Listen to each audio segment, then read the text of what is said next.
Oi, pessoal, sejam bem-vindos a mais um Nobrecast.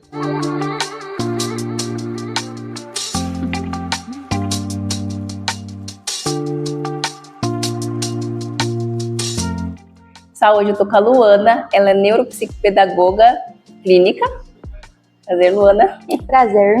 Gente, eu vou fazer umas perguntas aqui para ela, conhecer mais sobre a área que ela trabalha, sobre ela também. Bora lá para a primeira pergunta. Luana, para quem ainda não te conhece, conta um pouco sobre você e sua trajetória profissional.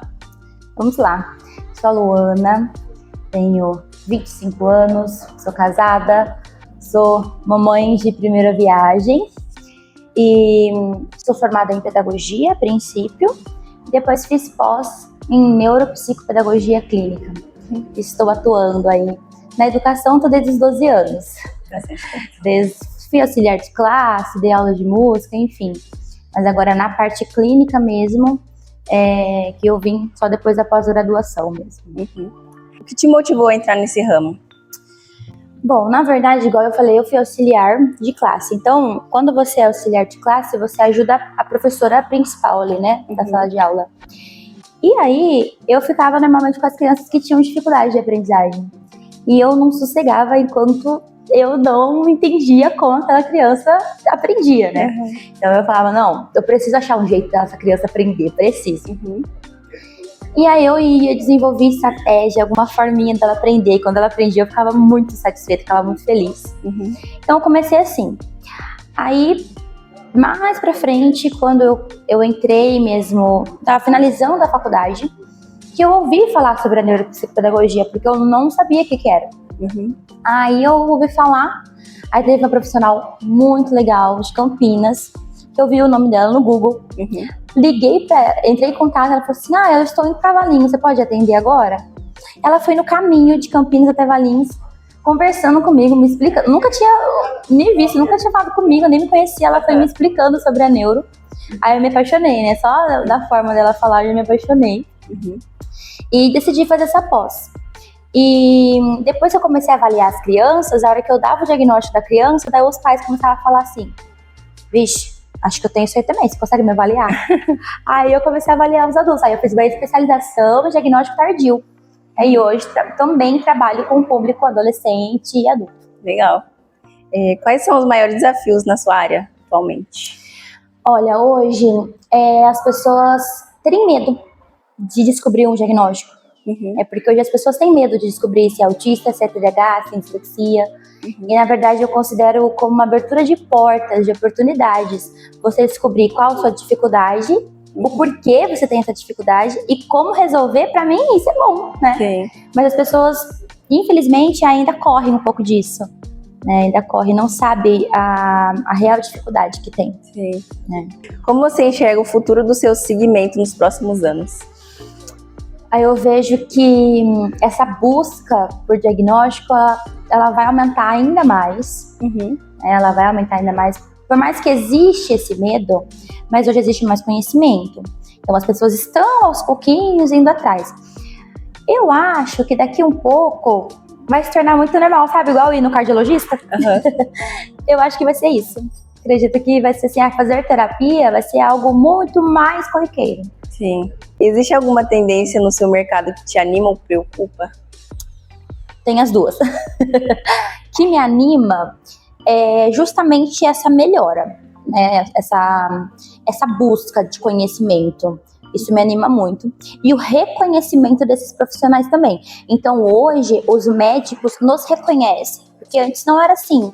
Quem era neuropsicopedagoga na fila do pão? Vai fazer seu diagnóstico com o neurologista. O que neuropsicopedagoga sabe disso? Hoje não é assim. Hoje os neurologistas, a maioria deles pelo menos, sempre tem uma alma viva, mas a maioria deles respeita muito o relatório que a gente faz, a nossa avaliação. Então isso me anima muito porque isso a nossa área está crescendo. O que me preocupa é que da mesma forma que está crescendo a área, tem se tornado muito comum também. E aí eu recebo muito diagnósticos errados. Que às vezes o profissional vê a pessoa uma vez e já fala que tem TDAH, já fala que tem autismo. Então isso me preocupa muito. Porque eu recebo muita gente com diagnóstico errado. Imagino. Porque ficou, sei lá, 20 minutos num consultório e saiu com um laudo e uma receita médica. E não é assim que funciona. Não é assim que funciona. Então, ao mesmo tempo que me anima, né, no sentido de, poxa, tá ficando muito conhecido, as pessoas estão lá atrás, me preocupa porque tá ficando conhecido demais, tá virando moda. Agora é moda do TDAH, né? Sim, verdade. Pior que tem bastante. Você entra no TikTok, todo mundo tem TDAH. Todo mundo, ele já se tornou até de estimação, porque fala, é culpa do meu TDAH. Sim. Ai, nunca é culpa da pessoa, é sempre... Sempre TDAH, exatamente. Como o TDAH, a dislexia e o autismo podem impactar o dia a dia de uma pessoa? Tá, eu vou tentar resumir, porque se a gente fica uma hora só nessa pergunta, porque, enfim, eu vou falar umas 2 dificuldades de cada transtorno, pode ser? Pode. Então vamos lá. TDAH. Vamos pensar em 2 dificuldades de uma pessoa que tem TDAH no dia a dia. Esquecimento. Então, tem uma questão muito, muito séria de quem tem TDAH esquece muito das coisas. Esquece data importante, esquece compromisso, aí aquele monte de post-it pra todo lado, né? Lembrando, agenda, enfim, porque tem uma questão de esquecimento muito grande. E o foco, então, para essa pessoa conseguir focar em algo, numa conversa mesmo, com quem tem TDAH, é muito difícil eu começar a contar uma história e essa pessoa prestar atenção na história inteira. Ela se perde no meio do caminho. Se perde no meio do caminho, exatamente. Então eu tô assim, sei lá, há 4 minutos contando uma história, eu tenho que dar uma pausa, perguntar algo, pra depois continuar a história, porque senão ela já vai esquecer essa história. E aí pensa numa pessoa dessa assistindo uma palestra. Entendeu? Então é muito difícil. Quem tem o autismo é uma questão de interação social. Então, para a pessoa que tem o autismo e tem essa dificuldade, é muito difícil. Então, por exemplo, a pessoa que tem autismo se destacou muito na empresa e vai ter que fazer uma apresentação. É muito difícil para eles isso, tá? E vai além de uma timidez, é além, tá? É além. Então, a questão de interação, de chegar e... Um vendedor, por exemplo, vamos pensar aqui na loja. Um vendedor com autismo, muito difícil, tem que trabalhar bastante por conta dessa interação, né? Cada cliente tem que tratar de uma forma, tem que se adaptar. Para o autismo, essa flexibilidade é muito difícil, tá? Outra coisa do autismo, a hipersensibilidade. Então, eu tenho pacientes que sentem dores no frio, de tanto que sente frio, fica com dor no corpo. Ou então ruído, vai entrar num lugar muito barulhento, sofre muito. Ou a hipossensibilidade, porque tem pessoas com autismo que sentem menos. Então, por exemplo, já chegou vez na clínica do paciente chegar e eu olhar e o dedo tá virado. O dedo virado. Aí eu falei, fulano, o que aconteceu aqui? Eu bati ali. Quebrou o dedo. E o dedo quebrado, porque não sente. Deus. É picado, não sente. Daqui a pouco começa a ter reação alérgica, nem sabe o que aconteceu. Nem percebeu. Então, pensa, que dificuldade. Meu Deus, perigoso. Perigoso, exatamente. Quem tem dislexia, vamos lá. Dislexia, leitura, né? Muita dificuldade com leitura e interpretação de texto, né? E a dislexia impacta também no foco. Muita gente acha que a dificuldade na leitura, a falta de foco na leitura é só TDAH. Não é. Tem casos que é dislexia. Muita dificuldade de ler um texto, de interpretar. E a interpretação de texto a gente leva para a vida. Então aí essa pessoa com dislexia tem muita dificuldade de entender ironia. Então aí tá no serviço, alguém é irônico, ela é a última a rir da piada. Fica assim, o que tá acontecendo? Exatamente, exatamente. Fora erros, né, ortográficos. Hoje a gente tem muitas ferramentas, né, que corrigem esses erros. Mas é algo, assim, bem gritante na dislexia. Quais são os principais desafios enfrentados por pessoas com transtornos quando falamos de rotina e organização? Tá. Os que mais impactam em rotina e organização é o TDAH e o autismo, e eles são quase pro inverso. Por quê? A questão do TDAH, eles não gostam de rotina. Então, eles gostam de novidade. Então, a pessoa com TDAH, por exemplo, assim, tá fazendo uma dieta e tem que comer ovo todo dia. Vai dar uma semana, ela vai se estressar com o ovo, entendeu? Ela não vai querer mais nem ver ovo na frente dela. Por quê? Ela quer novidade. Ela não gosta da mesmice. Então a rotina é muito difícil pra ela. Por mais que ela tenha que ter, porque se deixar solta, ela não faz nada. Ela fica procrastinando a vida inteira, só ali, rodando a timeline no celular. Já o autista é totalmente diferente. Por quê? Porque ele é super rígido. Então o horário para ele é crucial. E aí entra um outro problema. Por quê? Porque a vida é corrida, às vezes tem imprevistos e tem que lidar com esses imprevistos de uma forma leve. O autista não consegue, porque tem que ser daquele jeito, tem que ser aquele horário, tem que ser daquela forma, não pode ser diferente. Organização. Quem tem TDAH não sabe onde colocar a carteira, não sabe onde colocar a chave do carro, perde qualquer coisa, perde RG, perde tudo. E aí sempre a pessoa que convive, né, às vezes os pais, a família no geral, convive e tem que ficar falando, fulano, vai esquecer, tal coisa, assim. E quem tem um autismo já é diferente, porque não pode ninguém ir lá nas coisas dele. As coisas dele tem que ser daquele, o copo tá assim, tem que deixar assim. Se alguém mudar 1 centímetro, ele já sabe que mudou. Então isso também dificulta, né? Isso também dificulta. Sim. Como a mobilidade e a autonomia são importantes para essas pessoas no cotidiano? Na verdade, assim, quanto menos elas precisarem usar, né, essas habilidades que para elas é um déficit, melhor. Então, por exemplo, quanto mais facilitado for a vida dela, melhor. Então, se o TDAH já tiver alguma coisa que faça uma organização por ele, que não dependa dele essa organização que só tem que cumprir, é um pouco mais fácil. Entendeu? Se, vamos supor, quem tem autismo consegue algo que pense fora da caixa, que seja mais flexível do que ele, melhor. Então, quanto menos eles tiverem que usar uma habilidade que eles têm dificuldade, isso vai facilitar, né? Quais são os principais desafios de pessoas com TDAH enfrentam ao dirigir ou lidar com o trânsito?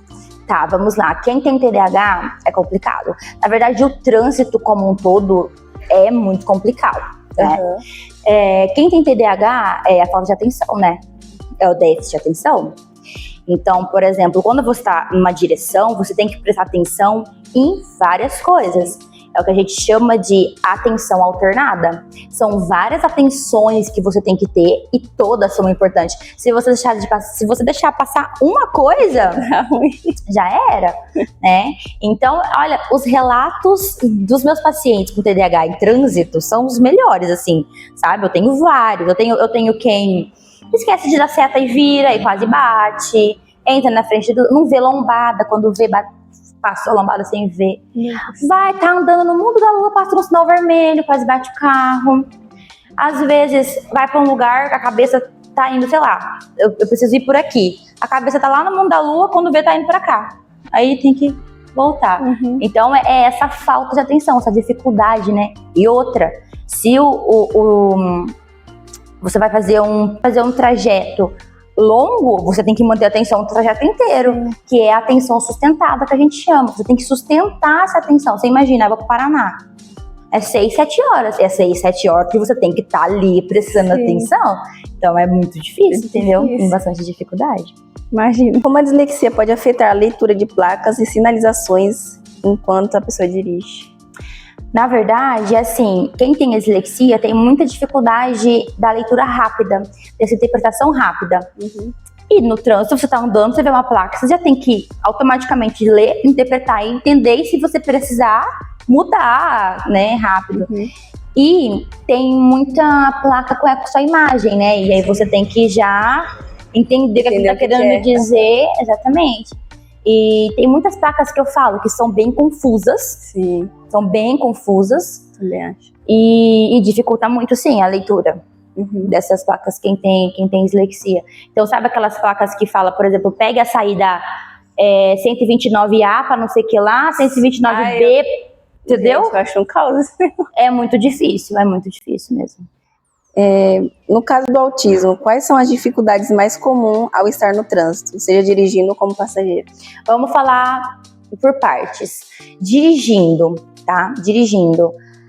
Temos 2 dificuldades aí. Tem a questão do ruído, né? Que é presente, trânsito é barulhento, não adianta. Então, atrapalha muito.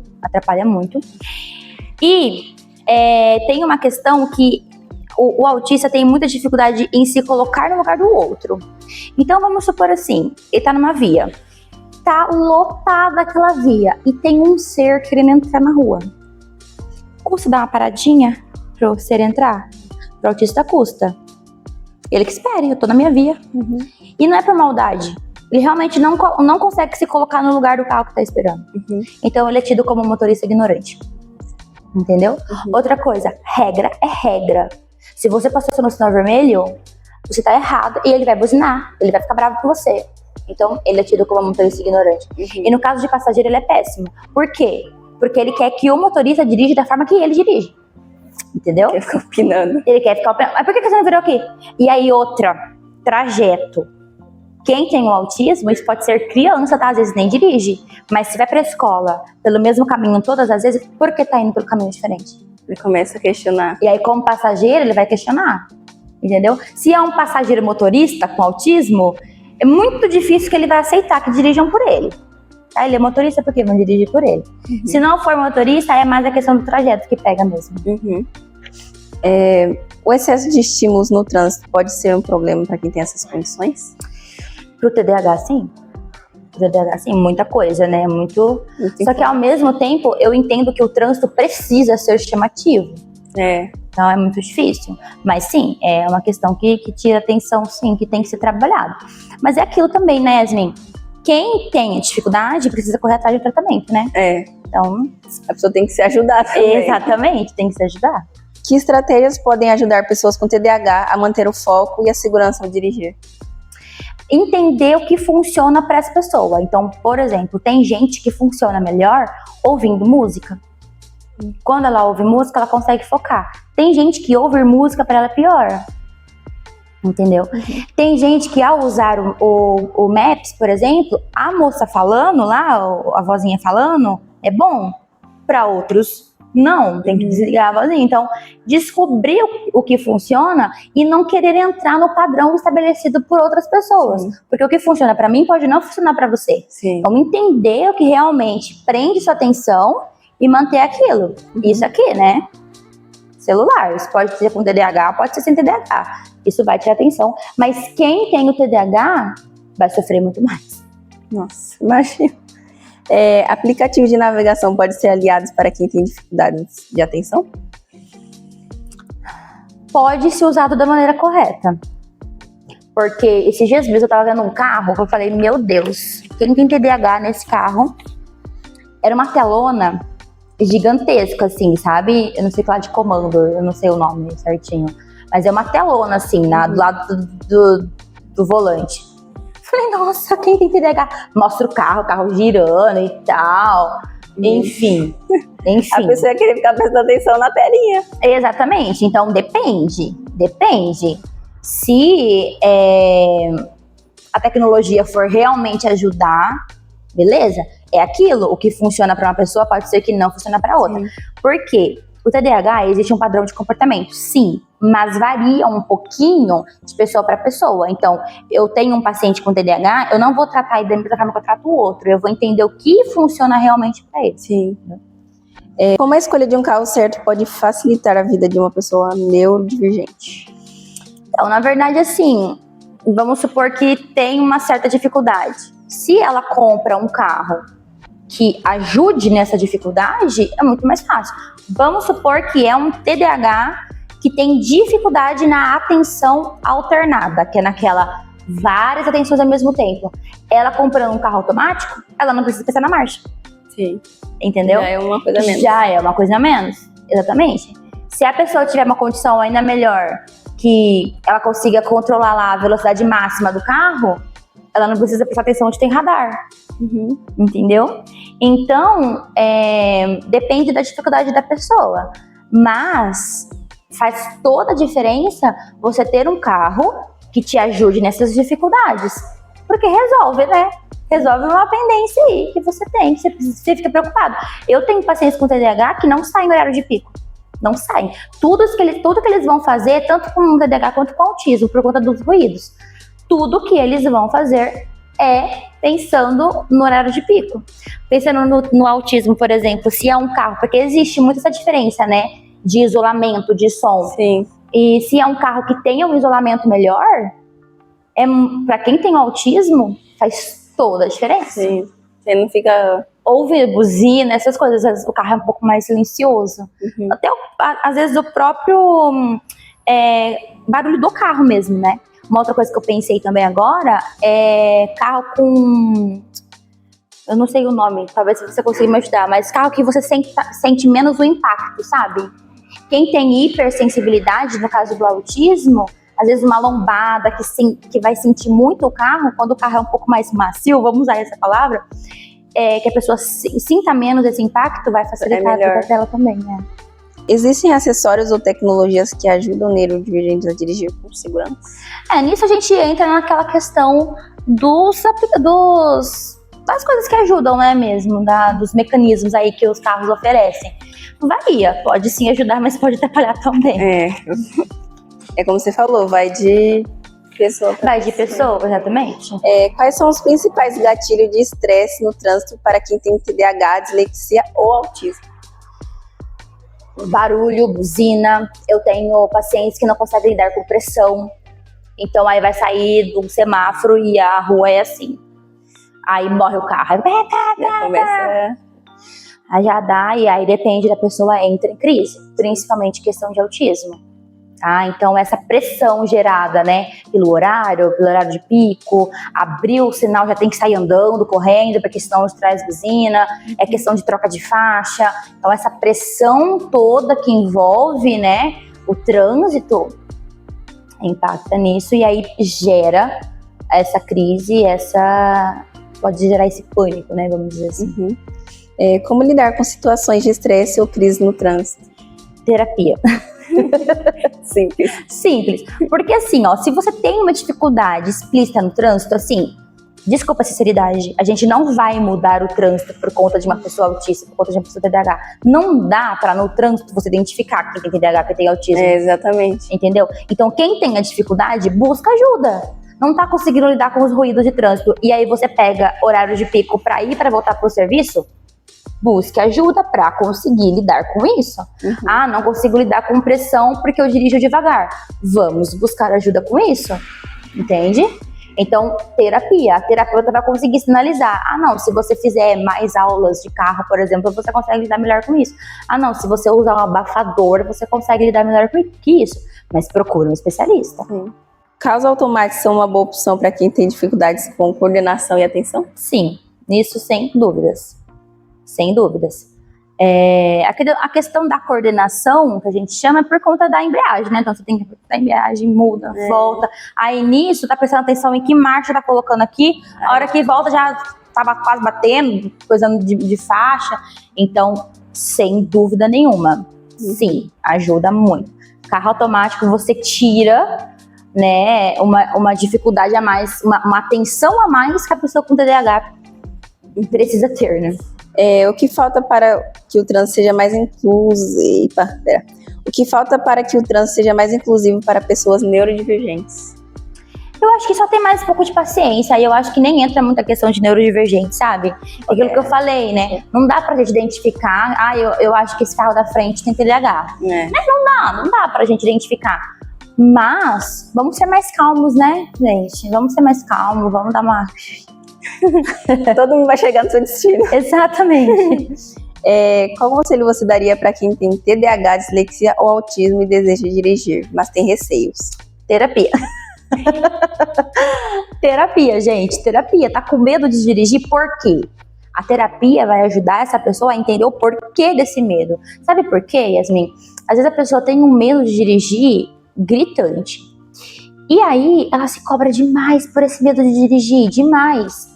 Mas a hora que você senta pra conversar com essa pessoa, quem ensinou ela a dirigir, ensinou ela gritando no ouvido dela. Você é louca, vai na frente, sei lá. Gente, é lógico, a pessoa vai se retrair, vai morrer de medo de dirigir. Ou então, passou por um trauma muito grande. Às vezes quando criança, passou por algum acidente, ou até dirigindo realmente, aí aquilo travou. Então, terapia, porque a terapeuta vai entender o que foi que aconteceu e vai ajudar você a buscar algum outro profissional que te ajude nesse sentido, né? Como familiares e amigos podem apoiar essas pessoas para que tenham mais confiança no trânsito? Oportunidade e paciência. A pessoa que tem o autismo, que tem TDAH, ela já carrega uma culpa gigantesca dentro dela. muitos porquês também, ela carrega. Ela não precisa de mais ninguém enchendo o saco, entendeu? Falando um monte de coisa na cabeça dela. Ela não precisa. Ela já sabe que ela não tá bem no trânsito. Ela não precisa de alguém sentando do lado do passageiro e falando um monte, entendeu? Tenha calma, fica mexendo no celular, deixa a pessoa dirigir. Porque se tem uma pessoa que tem TDAH e ela já tá tendo que prestar atenção em um monte de coisa, ela prestar atenção no que você tá falando é pior. Porque a hora que você falar com ela, você vai tirar mais ainda a atenção dela. E na questão do autismo, já tem a hipersensibilidade auditiva. Já tá nervoso por conta dos ruídos do trânsito. Você dá um berro mandando ele frear, aquilo vai doer, aquilo dói, entendeu? Então, tenha paciência, dê oportunidade para essas pessoas e mostra confiança para ela. Se você mostrar que você confia nela, você está desenvolvendo essa autoconfiança nela também. Como é o seu trabalho em equipe nas empresas? Bom, vamos lá. Nas empresas, na verdade, eu tô fazendo esse trabalho para reter talentos. As empresas estavam perdendo muita gente e que na área técnica muito boa, mas na parte comportamental tem dificuldade. Então, putz, Luana, essa pessoa aqui, ó, ela é incrível, ela sabe muito, mas o comportamento dela não ajuda, não chega no horário, é desorganizado, não consegue cumprir com a demanda.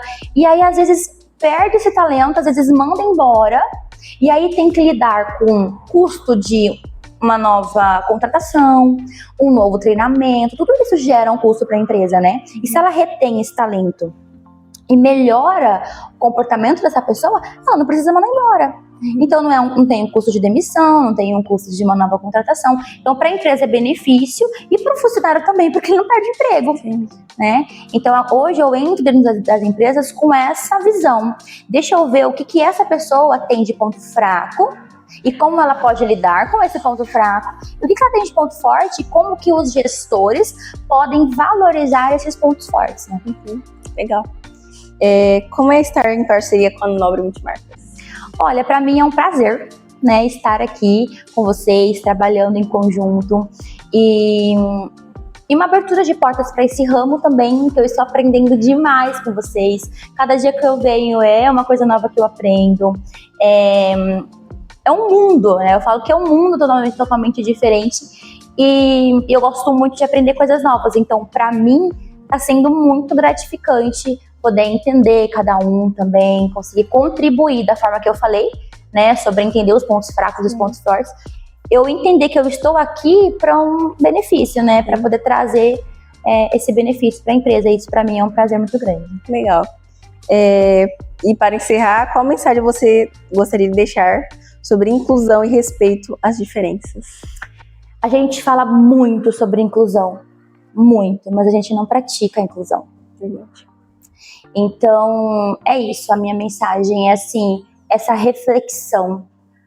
Porque a partir do momento que você tem medo de um TDAH, você tem medo de um autismo, você já não está incluindo.